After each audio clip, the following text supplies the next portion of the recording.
Salut les polyglottes, j'espère que vous allez bien. Aujourd'hui, on va parler d'un sujet qui a plutôt trait à la confiance en soi, c'est-à-dire comment garder son calme quand on parle avec un locuteur natif, comment ne pas se décomposer, comment ne pas avoir peur de parler avec les locuteurs d'une langue, donc de la langue que vous apprenez.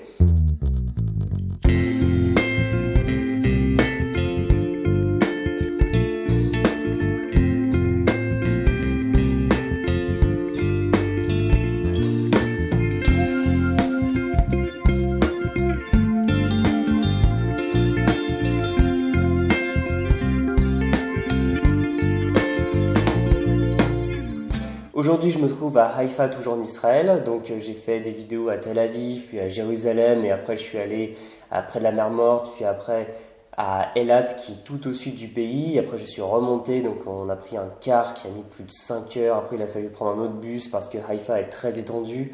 Enfin, c'était vraiment un calvaire hier juste pour arriver à l'appartement.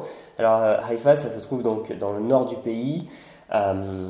C'est assez intéressant comme ville parce qu'il y a une grosse communauté arabe, donc des arabes musulmans mais aussi des arabes chrétiens, et ça on n'en a pas trop l'habitude en France.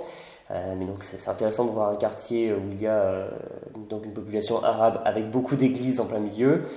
Il y a aussi une forte immigration russe, donc c'est une ville qui est assez cosmopolite. Alors, aujourd'hui, je voulais vous parler pendant que dehors il pleut, il fait vraiment très moche, donc il fait un temps à ne pas mettre un pierre dehors. Donc en attendant, je voulais faire une vidéo sur ce sujet, comment ne pas avoir peur quand vous parlez avec des locuteurs natifs, parce que bien souvent, quand vous allez apprendre une langue avec un prof, quand vous allez l'apprendre avec une méthode par exemple, vous allez le faire dans un cadre qui est très sécurisant, qui est très serein. C'est-à-dire, si le prof est gentil, et il devrait l'être, il va corriger vos erreurs, il va vous dire alors là, attention, tu as fait une faute, il faut refaire tel exercice. Et finalement, on reste dans un cadre qui est structurant parce que vous allez normalement apprendre à bien utiliser la grammaire, bien prononcer, bien construire vos phrases, mais qui reste assez éloigné du terrain. C'est-à-dire que on passe énormément de temps dans la conception française de l'apprentissage des langues à apprendre dans la salle de classe, donc dans un environnement un peu d'incubation, comme ça, où on va prendre la langue comme ça et se l'approprier, et très peu de temps sur la réalité du terrain. Et ça, c'est ce que je voulais vous transmettre, c'est ce que je veux toujours d'ailleurs vous transmettre sur cette chaîne. C'est pas simplement apprendre à faire des exercices de langue et à réussir des QCM, mais vraiment parler les langues dans le terrain réel, dans le feu de l'action, avec ce que ça peut impliquer de difficultés, que ce soit sur votre lieu de travail, que ce soit dans le pays, etc. Et ça, c'est vrai que ça peut être déstabilisant, et c'est pour ça que c'est vraiment un sujet. Pourquoi que se passe-t-il quand vous êtes en interaction avec un locuteur natif? Et très souvent, quand on est lâché dans la nature, il y a comme un choc très dur à encaisser. C'est que là, tout à coup, on se retrouve par exemple dans un pays où tout le monde parle cette langue, tout le monde la parle vite, tout le monde la parle en mâchant ses mots, tout le monde la parle avec de l'argot.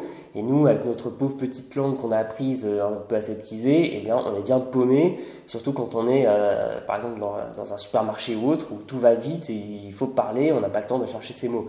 Et ça peut être très dur, surtout si vous êtes d'un naturel timide, prompt à vous décourager, à vous dire « oh là là, j'étais nul aujourd'hui ». Et ça, c'est vraiment quelque chose que je vois revenir sans arrêt.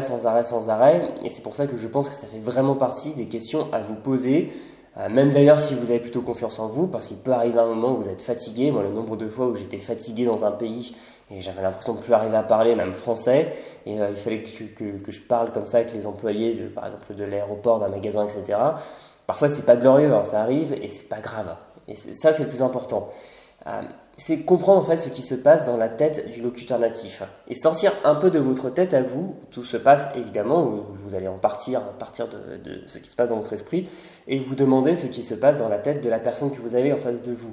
Parce que justement, il faut en profiter parce que quand on parle une langue, c'est avant tout pour aller la parler avec ses locuteurs natifs, pour aller communiquer avec eux dans le pays.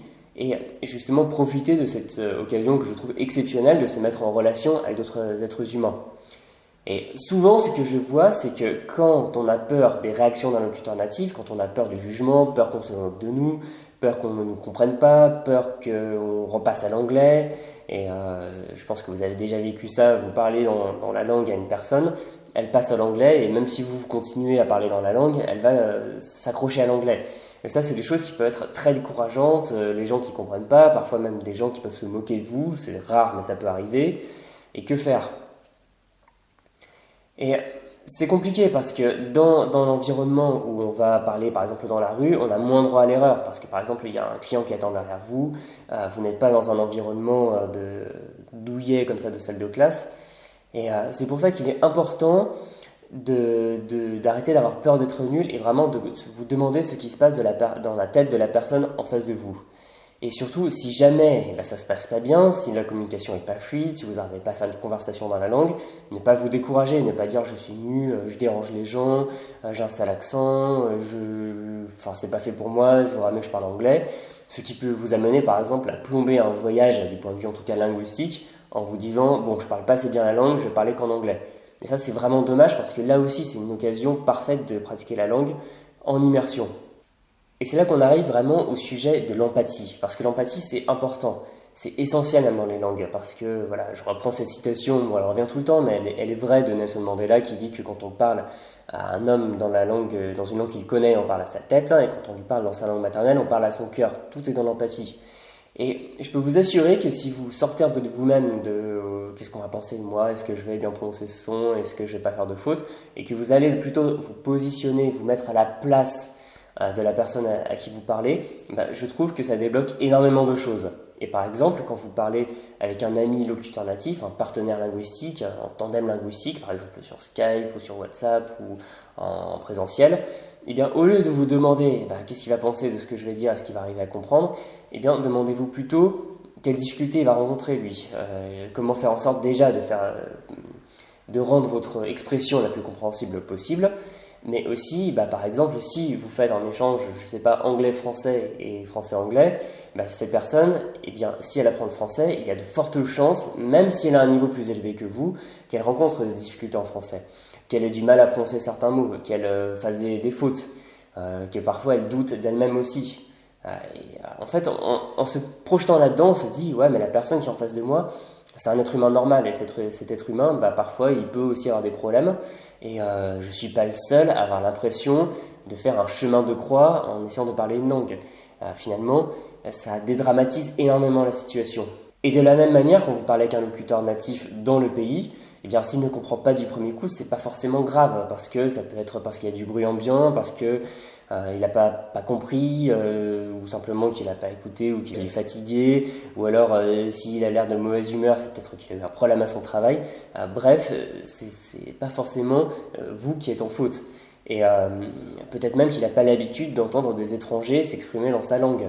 Ou alors, il pense, s'il repasse à l'anglais, vous rendre service. Parce que ne perdez jamais de vue, c'est pas la première fois que je le dis, mais je le répète, qu'on parle de langue sur cette chaîne, on se positionne comme des gens, on aime bien les langues, on trouve que c'est un sujet passionnant, et pour l'immense majorité des gens sur Terre, parler des langues, c'est plus une contrainte qu'un plaisir. Donc ils vont se dire, naturellement, je sais pas, cette personne, elle galère un peu à former des phrases, je vais lui parler en anglais, je vais lui rendre service, voire en français. Et forcément pour vous c'est un désaveu, mais pour cette personne en fait elle pense vous rendre service. Encore une fois, en vous mettant à sa place, vous allez comprendre qu'il n'y a pas de problème. Et là vous pouvez par exemple dire, si cette personne a du temps, attends là j'aimerais bien essayer de pratiquer, et souvent les gens sont contents. Et en fait en réalité, on a souvent l'impression, moi ça m'a toujours surpris, mais bon, pour moi c'est devenu normal de voir autant de gens qui disent j'ai peur de déranger les gens en parlant leur langue. Et c'est vrai qu'au début je trouvais ça bizarre, mais bon c'est répandu, c'est comme ça. Mais dites-vous plutôt que la plupart des gens sont honorés qu'on parle dans leur langue. Alors parfois il va y avoir des connards qui vont se moquer de votre accent, qui vont pas vouloir que vous leur parliez pour des raisons identitaires, parfois même du racisme. Ça existe et malheureusement voilà c'est ça et vous pouvez rien y changer, ces gens-là il faut juste les ignorer. Mais la plupart des gens sont vraiment contents et honorés. Par exemple, là on est en Israël et quand ma copine répond par exemple à des serveurs en hébreu, et bien là ils vont être surpris d'entendre visiblement une étrangère parler hébreu, ils vont faire quelque chose du genre At medaberet ivrit, si tu parles hébreu, ils vont être contents. Par exemple, tout à l'heure, on cherchait les jardins Baha'i. Donc, si vous êtes déjà venu à Haïfa, vous savez que c'est un très bel endroit. Et en fait, c'est très compliqué d'accès parce qu'il y a une grande promenade qui fait toute la colline, enfin toute la montagne, le mont Carmel. Mais en fait, il n'y a que quelques endroits qui sont ouverts et il faut parfois en chercher d'autres accès pour avoir accès à d'autres parties du sanctuaire. C'est très compliqué. À un moment, on est tombé sur des arabophones qui nous ont vu chercher et ils ont dit, tiens, si vous voulez, il faut aller à gauche, etc. Et vu que c'était des arabophones, j'ai répondu shukran, merci en arabe. Et là, il y a un gars qui m'a dit, mais tu parles arabe? Enfin, j'ai cru comprendre qu'il me demandait ça en arabe. Et j'ai dû lui dire que non, seulement certains mots. Mais tout de suite, il était content et surpris qu'un étranger, au lieu de lui répondre en anglais, fasse l'effort juste de répondre en arabe. Généralement, c'est ça, les gens sont agréablement surpris. Et c'est pour ça qu'il faut vraiment vous détacher de cette vision où vous allez être jugé, enfin vraiment comme à l'école, c'est-à-dire si vous faites une faute, ça y est, vous êtes sanctionné. Parce que déjà, la plupart des gens dans pas mal de pays sont pas aussi tatillons que les Français. Honnêtement, en Israël, vu que c'est plutôt une terre d'immigration avec plusieurs nationalités qui sont mélangées au cours du XXe siècle et aussi une terre où déjà de base, n'en déplaise aux ultranationalistes israéliens, il y a énormément de mixité ethnique et linguistique. Les gens sont habitués en fait à faire un peu de bricolage parfois quand ils parlent, ou alors que ce soit des arabophones qui parlent en hébreu, ou même j'ai déjà vu des hébreux, enfin des juifs ethniques qui parlent en arabe. Voilà, ça se fait. Ou même quand je suis allé en Italie, j'ai remarqué que beaucoup de gens parlaient d'abord pas forcément dans leur dialecte, du point de vue vraiment dialecte reconnu, mais dans un italien teinté de dialecte.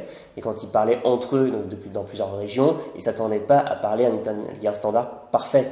Et en fait, il faut garder ça à l'esprit, il faut garder que vous n'allez pas déranger les gens, que souvent ils sont très contents et honorés que vous fassiez autant d'efforts pour parler dans leur langue. Et si vous vous mettez vraiment à la place des gens avec qui vous parlez, ce qui est essentiel pour moi, parce qu'une communication, ça se fait au moins à deux, sinon à trois, à quatre, etc., parce qu'on peut parler en groupe. Mais si vous faites cet effort de vous dire que les gens en face de vous sont juste des êtres humains et qui sont bienveillants, franchement, ça va passer tout seul. Voilà. J'espère vraiment que ça va vous coller à l'esprit comme ça, que vous allez vous en souvenir pendant votre prochaine conversation, même si vous êtes un peu stressé, même si vous êtes un peu chahuté parce que vous êtes dans le pays, ça va vite, et surtout, un pays comme Israël, parfois, c'est un peu le bazar, quoi. Et on peut être un peu intimidé, mais vraiment, si vous avez cet optimisme dans la pratique d'une langue, vous allez vraiment arrêter de stresser, avoir beaucoup moins peur, et forcément, ça va se ressentir très positivement sur votre pratique d'une langue. Voilà. En tout cas, si ça vous a plu, vous pouvez toujours vous abonner à la chaîne, laisser un pouce si ça vous a été utile, si ça vous a fait cogiter un peu sur l'apprentissage des langues. Et vous pouvez bien sûr rejoindre mes contacts privés en cliquant sur le lien dans la description. Et comme ça, on va pouvoir continuer la conversation en parlant de langue, comment apprendre les langues. Je vous parle des articles, vidéos, formations que je crée régulièrement. Et vous aurez, en guise de cadeau de bienvenue, une mini-formation gratuite de 42 minutes qui s'appelle 25 techniques pour apprendre votre vocabulaire. On se dit à très bientôt, très certainement en Israël, dans une prochaine vidéo. Salut!